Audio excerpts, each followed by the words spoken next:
अस्सलाम वालेकुम स्टूडेंट, आप देख रहे हैं मेरे यूट्यूब चैनल तालीम तरबियत की दुनिया में मोहम्मद यासिर इकबाल। जो क्वेश्चन नंबर 3 है,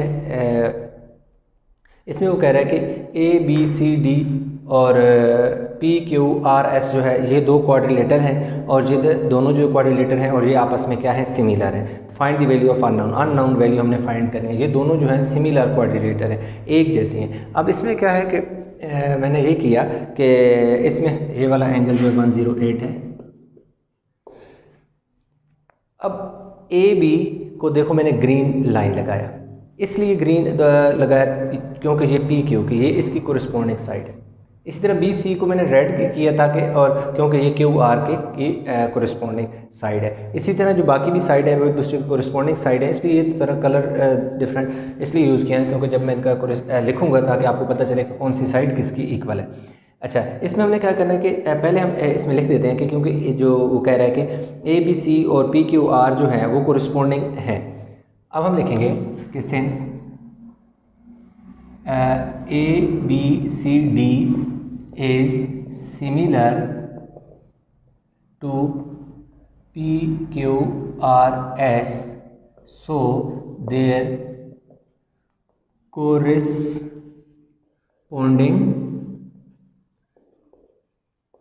angles and side will be। अब क्या है कि क्योंकि ये उसने खुद बताया हुआ कि A B C is similar to coordinator P Q R, ये दोनों सिमिलर हैं तो इसकी कोरिस्पोंडिंग साइड और कोरिस्पोंडिंग एंगल इक्वल होंगे। कोरिस्पोंडिंग साइड का ये मतलब है कि इधर जो पी क्यू है इसकी कोरिस्पोंडिंग साइड क्या है, ए बी है, जिनको मैंने देखो ब्लू से ग्रीन से ज़ाहिर किया।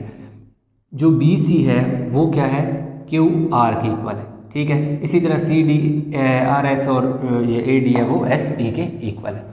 अब इसमें हमारे पास क्या है कि जो सबसे पहले हम ऐसा करते हैं कि इसके एंगल निकालेंगे।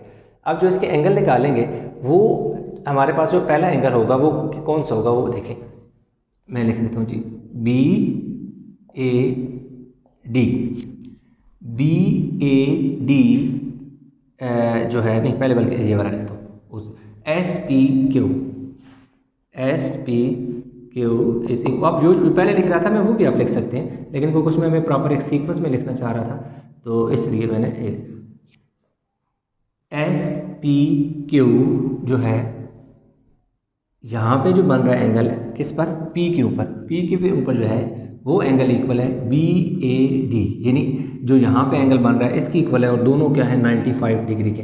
अब ये 95 डिग्री हैं क्यों, इसकी रीज़न भी तो साथ बतानी है कि इसलिए हम लिख देंगे कोरिस्पोंडिंग एंगल्स ऑफ पैरेलल क्वाड्रिलेटरल, क्योंकि ये दोनों क्वाड्रिलेटर आपस में क्या है, पैरेलल हैं, तो इसलिए जो इस जगह एंगल बनेगा वो इस जगह बनने वाले एंगल के इक्वल है। आप इस तरह भी समझ सकते हो कि देखो अल्फ़ाबेटिक आर्डर देखो तो A B C D P Q R S, यानी इधर अल्फ़ाबेटिक आर्डर पी ए से शुरू हो रहा है और इधर क्या हो रहा है, पी से शुरू हो रहा है। तो जो ए बी साइड है वो पी क्यू की इक्वल है और इसी तरह ए डी जो है वो एस पी की इक्वल है। तो दोनों जो कोरिस्पोंडिंग साइड है इन ये दोनों आपस में इक्वल है, ये दोनों आपस में इक्वल है, तो इनके दरमियान में ये बनने वाले एंगल हैं ये भी इक्वल होंगे। तो ये हमारे पास एक तो x इज इक्वल टू, तो अब ये देखो एस पी क्यू क्या एंगल है, x डिग्री, तो x डिग्री हमारे पास किसकी इक्वल आ जाएगा, 95 के।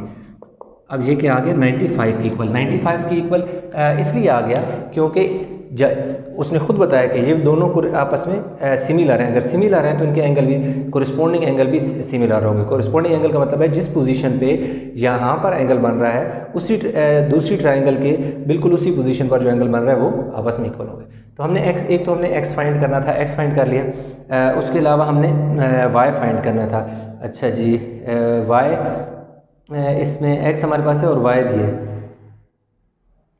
y कहाँ पे है, y में लिखना भूल गया, r पे, यहाँ पे y है, ये क्या है, y है।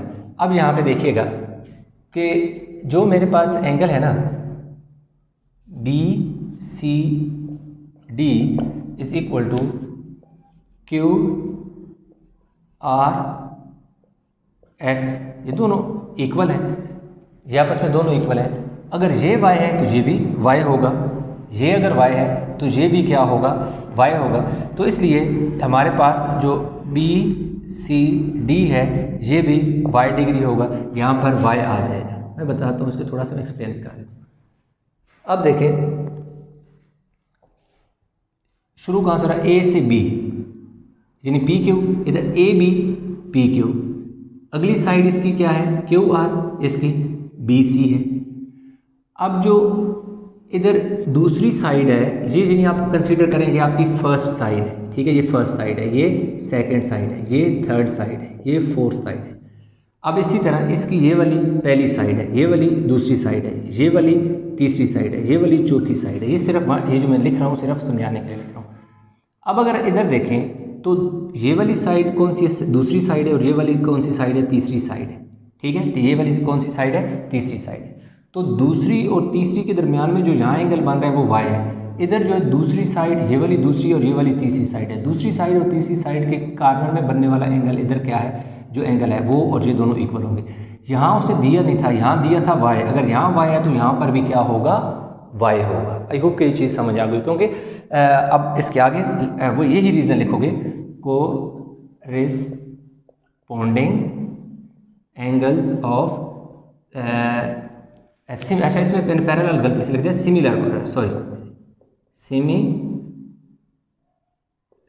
Quadrilateral, corresponding angle of similar triangle, similar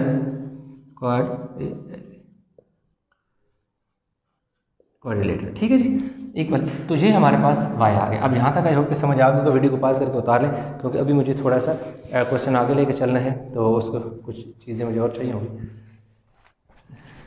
ये देखिए इधर ही क्वेश्चन कर लें। अब देखें मैं यह लिखूँगा, we know that interior angle of अ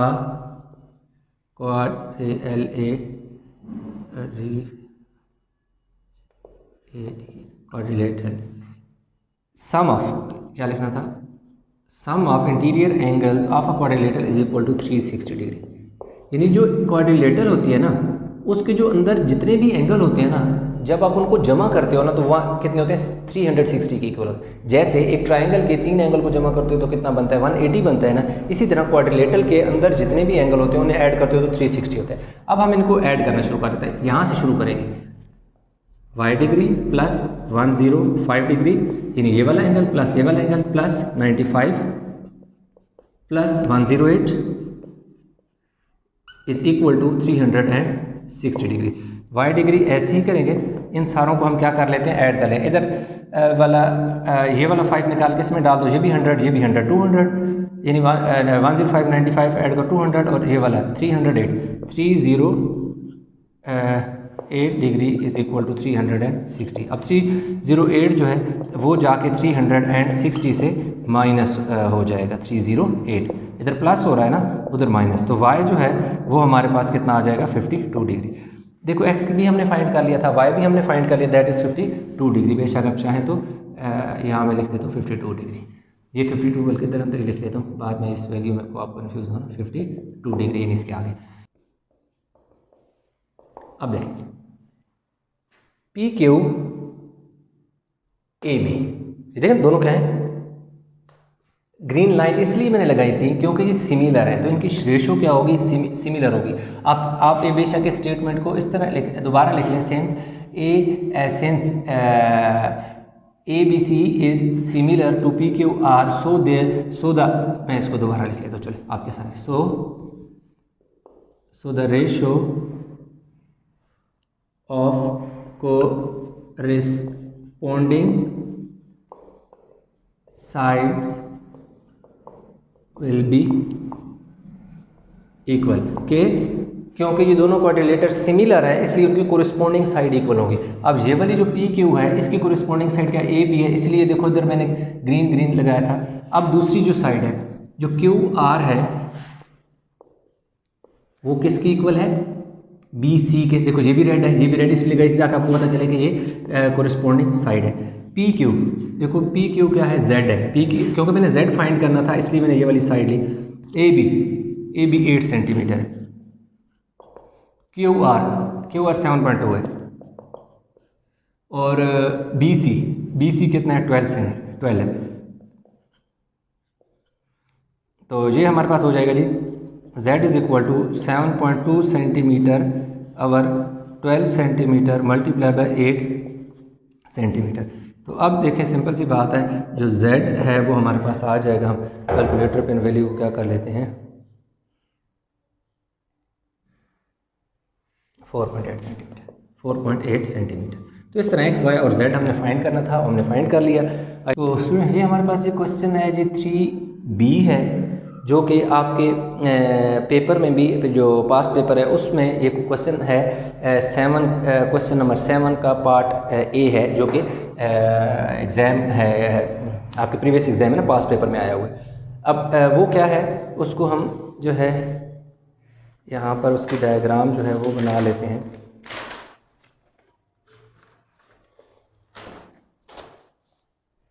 अच्छा, इसमें यह है कि एक ये छोटी साइड है ये,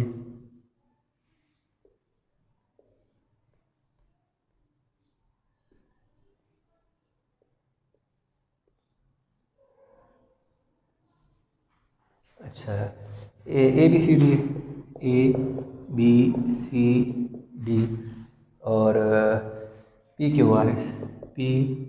क्यू आर एस। चले, ये पेपर है जिसमें ये क्वेश्चन आया हुआ है, पेपर मेरे पास है, इसकी मैं वैल्यू यहाँ से देख के लिख लेता हूँ।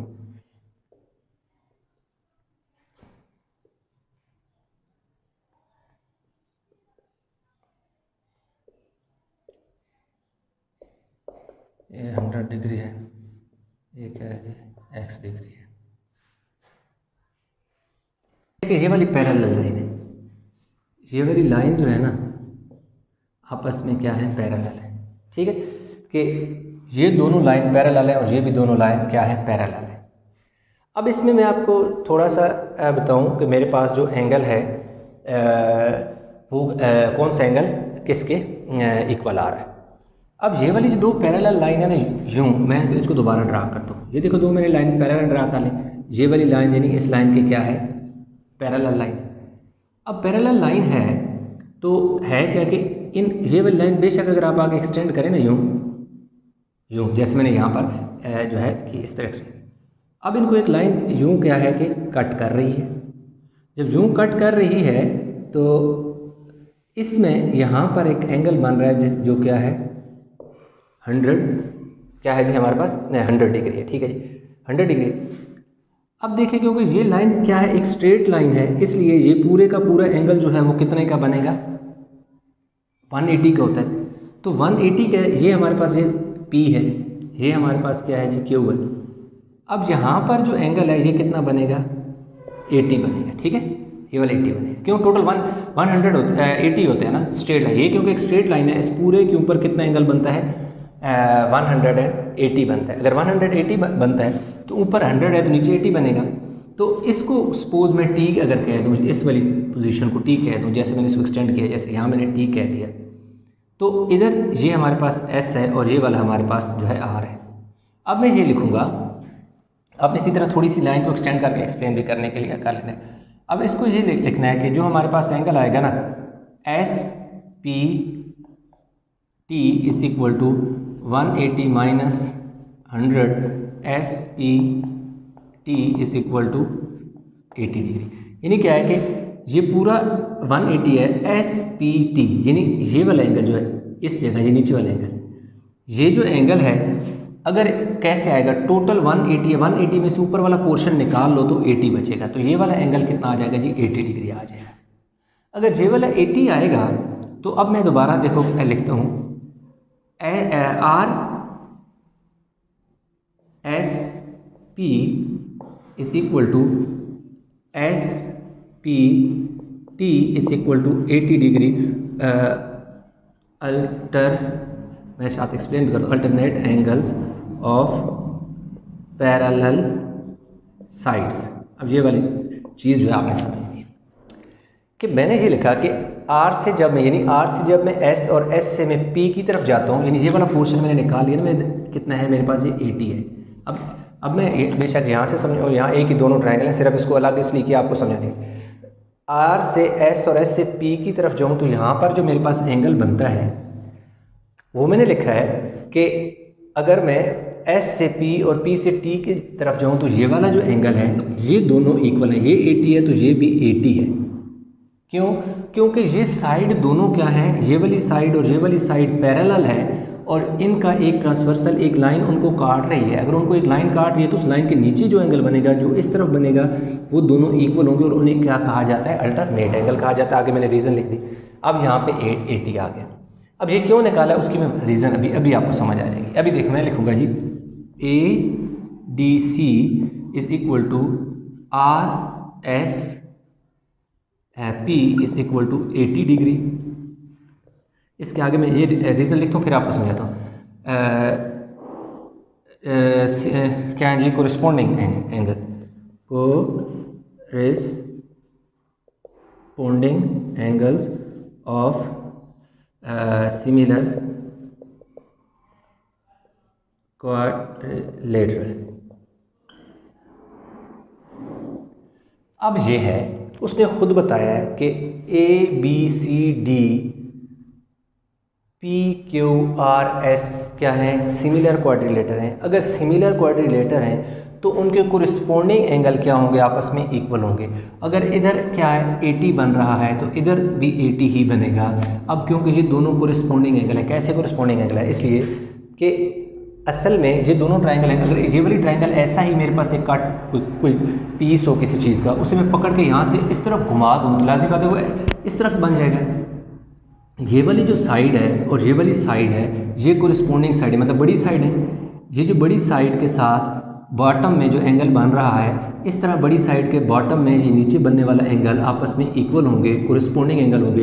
इसी तरह यहाँ पर बनने वाला एंगल यहाँ पे इक्वल होगा, ये वाला इसकी इक्वल होगा और ये वाला इसकी इक्वल होगा। ये कोरिस्पोंडिंग जो है एंगल होते हैं कि सेम पोजीशन पर बनने वाले या सेम वर्टेक्स पर बनने वाले एंगल। ये जो कोने होते हैं ना, इन्हें वर्टेक्स कहते हैं, ठीक है। तो बनने वाले इक्वल, इसलिए अगर यहाँ 80 है तो यहाँ पर 80 होगा। इसलिए मैंने ये वाला निकाल दिया, पहले इसलिए निकाला था ताकि ये वाला निकलेगा तो मेरे पास ये भी आ जाएगा और यही इसकी इक्वल आ जाएगा। ये और ये दोनों अल्टरनेट हैं और इसके ये और ये आपस में कोरिस्पोंडिंग है। ये अल्टरनेट इसलिए क्योंकि ये दोनों पैरेलल साइड हैं और एक ही जगह दोनों सेम जो लाइन थी उनको एक ही लाइन कट कर रही थी, तो इसलिए ये अल्टरनेट है। जबकि ये वाला इसके ट्रायंगल जो है सिमिलर है, ट्रायंगल क्वाड्रिलेटर सिमिलर हैं, तो इसलिए उनके कोरिस्पोंडिंग एंगल भी इक्वल होंगे। तो आई होप कि आपको समझ आ गया होगा कि एक्स तो हमारे पास आ गया। दूसरा हमें क्या चाहिए जी, वाई चाहिए। वाई चाहिए तो वीडियो को पास करके उतार लें, क्योंकि अब मैं इसका बाकी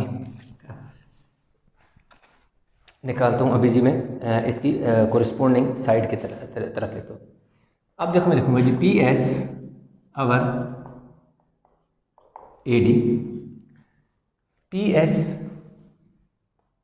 अवर AD, क्योंकि मैंने अभी क्या कहा था कि ये वाली साइड इस साइड की इक्वल है। और दूसरा जो है RS अवर CD। अब क्यों इसके आगे बेशक रीज़न लिखें, कोरिस्पोंडिंग साइड्स ऑफ सिमिलर क्वाड्रिलेटर,